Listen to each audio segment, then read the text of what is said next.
जनता से बेहतर कोई नहीं जान सकता। ये लाइन केवल सही नहीं बल्कि कई बार टेस्टेड भी है। आए दिन हम कोर्ट्स और पॉलिटिक्स में कई ऐसे फैसले सुनते हैं जो आम जनता को या तो डायरेक्टली या इनडायरेक्टली इम्पैक्ट करते हैं और फिर आते हैं उन पर रिएक्शंस। ऐसा कभी नहीं हुआ है कि किसी बड़े फैसले या स्टेप पर कोई पब्लिक रिएक्शन देखने को ना मिला हो। अब इतने सारे रिएक्शंस में से एक था जब हिंडनबर्ग रिसर्च ने अडानी ग्रुप के खिलाफ एक रिपोर्ट पब्लिश की थी और उसमें ग्रुप और उनके चेयरमैन को शॉर्ट सेलिंग और फाइनेंशियल फ्रॉड जैसे चार्जेस के लिए एक्यूज किया था। आपको याद तो होगा ही कि ये केस केवल अडानी ग्रुप तक सीमित नहीं रहा, बल्कि सेबी और इलेक्शन कमीशन ऑफ इंडिया को भी इसमें लेटर स्टेजेस पर इन्वॉल्व होना पड़ा जब सुप्रीम कोर्ट ने इन्वेस्टिगेशन की मांग की। उसके बाद की कहानी तो किसी से छुपी नहीं है, जो कितनी शॉकिंग और फ्लक्चुएटिंग रही है। हालांकि हाल ही में एक ट्विस्ट और देखने को मिला था जब हिंडनबर्ग रिसर्च ने एक और तीर मारते हुए सेबी की फॉर्मर चेयरपर्सन माधवीपुरी बुच को भी लपेटे में लिया और उन पर कई सारे एलिगेशंस लगाए, जिसके बाद से वक्त उनके लिए थोड़ा खराब दिखाई पड़ा अंटिल नाउ। अब आप भूले तो नहीं होंगे कि रिसेंटली एक धमाकेदार 116 पेज का जजमेंट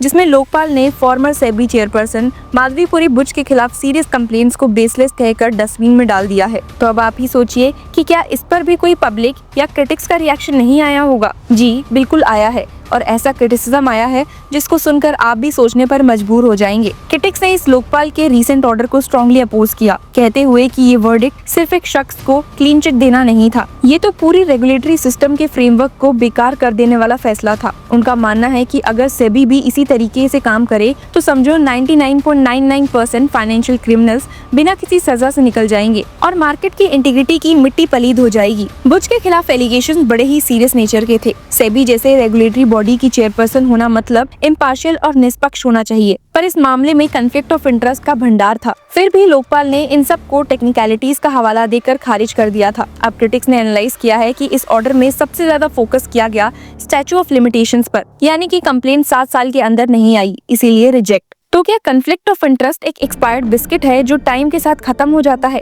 लोकपाल का कहना था, since alleged undue advantage happened long ago before Buch joined SEBI, it is not valid anymore. इस लाइन को एक क्रिटिकल व्यू पॉइंट देते हुए कहा गया है कि इसका मतलब अगर कोई भी अपने रिवॉर्ड्स पहले से सेट कर ले तो बाद में जो भी करे कोई दिक्कत नहीं है। इस पूरे इशू में एक सबसे बड़ा मुद्दा था ICICI बैंक के एम्प्लॉय स्टॉक ऑप्शंस का, जो माधवीपुरी बुच ने सेबी में रहते वक्त इनकैश किया, यानी कि 10.3 करोड़ का बेनिफिट। लोकपाल ने कहा कि ऑप्शंस वर ग्रांटेड प्री 2011, तो कोई प्रॉब्लम नहीं है, लेकिन क्रिटिक्स मानते हैं कि प्रॉब्लम ये नहीं है कि ऑप्शंस कब दिए गए, प्रॉब्लम ये है कि उन्हें कब कैश किया गया। जब आप एक ऐसे रेगुलेटर हो जो बैंकिंग इंस्टीट्यूशंस जैसे ICICI पर नजर रखते हो, तो खुद का फाइनेंशियल इंटरेस्ट उन इंस्टीट्यूशंस में होना क्या कॉन्फ्लिक्ट नहीं है? ये तो वही बात हो गई कि अगर मैं पॉइजन लेके पहले खरीद लूं और बाद में सूप में डाल दूं तो लीगल हो गया। दूसरा शॉकिंग एस्पेक्ट था उनका प्राइवेट कंसल्टेंसी फर्म अगोरा एडवाइजरी। कंप्लेंट ये थी कि सेबी चेयरपर्सन होने के बावजूद भी बुच का इस फर्म से कनेक्शन था और फर्म रेवेन्यू कमा रही थी। लोकपाल ने इस पर कहा फर्म डोरमेंट थी। सिर्फ इतना कहकर कोई डिटेल इन्वेस्टिगेशन नहीं, कोई क्रॉस चेकिंग नहीं, कोई पब्लिक स्क्रूटनी नहीं। यहाँ भी क्रिटिक्स व्यू रखते हैं कि अगर एक रेगुलेटर साइड हसल कर सकता है तो फिर किसी और को क्या रोका जा सकता है? ये प्रेसिडेंट तो रेगुलेटर्स को ओपन लाइसेंस देता है कि अपनी कुर्सी का यूज करके प्राइवेट गेन करे। लोकपाल ने एक और इंटरेस्टिंग ट्विस्ट तब दिया जब सुप्रीम कोर्ट का एक ऑब्जर्वेशन कोट किया गया, जहाँ बोला गया कि सेबी की तरफ से कोई रेगुलेटरी फेलियर नहीं हुआ। इस पर एक सीधा सवाल उठाया गया है जो ये कहता है कि रेगुलेटरी फेलियर का एब्सेंस पर्सनल कॉन्फ्लिक्ट को जस्टिफाई कैसे कर सकता है। लोकपाल ने कंप्लेनेंट्स की क्रेडिबिलिटी पर भी सवाल उठाए, ये कहकर कि उन्होंने मीडिया रिपोर्ट्स पे रिलाई किया, हेयरसे का लेबल लगा दिया गया। पर क्या मीडिया रिपोर्ट्स किसी भी डेमोक्रेसी का स्टार्टिंग पॉइंट नहीं होती इन्वेस्टिगेशन के लिए? हर insider leak, whistle blower story और इन्वेस्टिगेटिंग जर्नलिज्म इसी मीडिया के जरिए ही तो पब्लिक के सामने आती है। अगर आप हर कंप्लेंट को फाइल करने के वक्त एक क्रिमिनल ट्रायल लेवल का प्रूफ मांगोगे तो कोई भी करप्ट बंदा कभी पकड़ा नहीं जाएगा। सबसे शॉकिंग पार्ट था जब लोकपाल ने बोला कि कंप्लेनेंट्स मैलिशियसली मोटिवेटेड हैं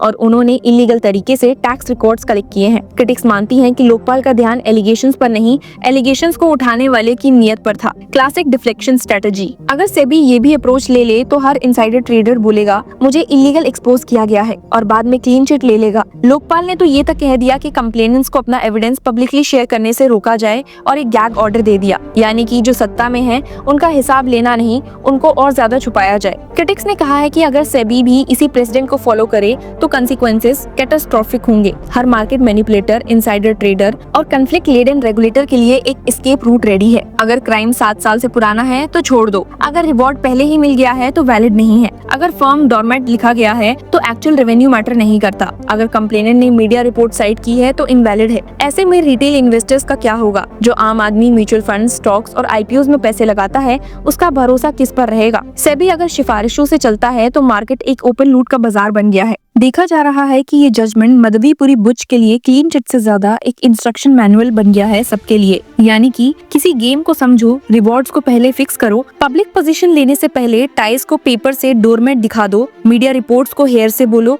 कंप्लेनेंट्स को मैलिशियस प्रूफ करो और 7 साल वेट कर लो, फिर कोई भी कुछ नहीं कर सकता। सवाल ये है कि क्या ये अकाउंटेबिलिटी है? लोकपाल का पर्पस था करप्शन से लड़ना, पावरफुल को अकाउंटेबल बनाना और पब्लिक के इंटरेस्ट को प्रोटेक्ट करना, पर इस केस में तो उन्होंने खुद एक प्रोसीजरल फोर्ट्रेस क्रिएट कर दिया है जहां सब्सटेंस इररिलेवेंट हो गया है और टेक्निकलिटीज की जीत हुई है। क्रिटिक्स ने कहा है कि trust is not built in technicalities, it is built in transparency, पर लोकपाल ने ट्रांसपेरेंसी की जगह सीक्रेसी को अडॉप्ट किया है। उन्होंने अकाउंटेबिलिटी की जगह लीगल जार्गन्स को कवर कर लिया और जस्टिस की जगह एक कन्वीनियंट डिसमिसल दिया है। अगर माधवीपुरी बुच के खिलाफ कोई वैलिडिटी नहीं थी एलिगेशंस की, तो एक इंडिपेंडेंट ट्रांसपेरेंट इंक्वायरी से डर क्यों? क्या ये सब कुछ कॉन्फिडेंशियल रखना, कंप्लेनेंट्स को गैग करना और मीडिया रिपोर्ट्स को हेयर से कहना इस बात का सिग्नल नहीं है कि कुछ तो है जो छुपाया जा रहा है? आगे कहा गया है कि जस्टिस सिर्फ जजमेंट से नहीं होता, जस्टिस होती है प्रोसेस में फेयरनेस और पब्लिक के सामने अकाउंटेबिलिटी। इस केस में दोनों ही मिसिंग है। लोकपाल का ये फैसला सिर्फ माधवीपुरी बुच को बचाने का काम नहीं करता, ये हर फ्यूचर फाइनेंशियल ऑफेंडर को एक टूल किट दे देता है। टाइम का गेम खेलो, लूप होल में घुसो और क्लीन चिट ले लो। ये एक लीगल डिजास्टर है, रेगुलेटरी फेलियर्स का वार्निंग सिग्नल है और पब्लिक ट्रस्ट के लिए एक डेथ नोट। अगर सेबी ने इस प्रेसिडेंट को अपनाया तो समझो कि वॉचडॉग सिर्फ नाम का रह जाएगा। मार्केट के असली चीता अब कोर्टरूम के लूप होल्स में छुपे होंगे और आम इन्वेस्टर सिर्फ स्पेक्टेटर बनकर रह जाएगा। एवरीवन इज नाउ सेइंग कि इंडिया के फाइनेंशियल सिस्टम को चाहिए एक स्ट्रॉन्ग रेगुलेटर, ना कि एक convenient cover up artist. This isn't justice, it's a travesty wrapped in a legal lease. क्या आप भी इस व्यू से एग्री करते हैं? Comment your opinion and keep following Law Chakra. Hello law lovers and justice seekers, welcome to law Chakra. हम आपके लिए लेकर आए हैं कुछ बहुत ही exclusive. Introducing law Chakra prime membership, जो आपको देगा exclusive access like never before. यानी कि फुल इनसाइडर एक्सेस, वो भी बस घर बैठे। यही नहीं, प्राइम मेंबर को मिलेगा access to exclusive interview session with renowned जजेस, लीगल एक्सपर्ट्स एंड लॉयर्स। ऐसे इनसाइट्स जो आपको कहीं और नहीं मिले। इसी के साथ अगर आप कभी सोचे कि हम कैसे लेकर आते हैं आपके लिए ये लीगल अपडेट्स, तो इसके लिए भी प्राइम मेंबर्स के लिए है हमारे पास एक special sneak peek behind the scenes of law chakra. Brainstorming session से लेकर ब्लूपर्स तक सब कुछ।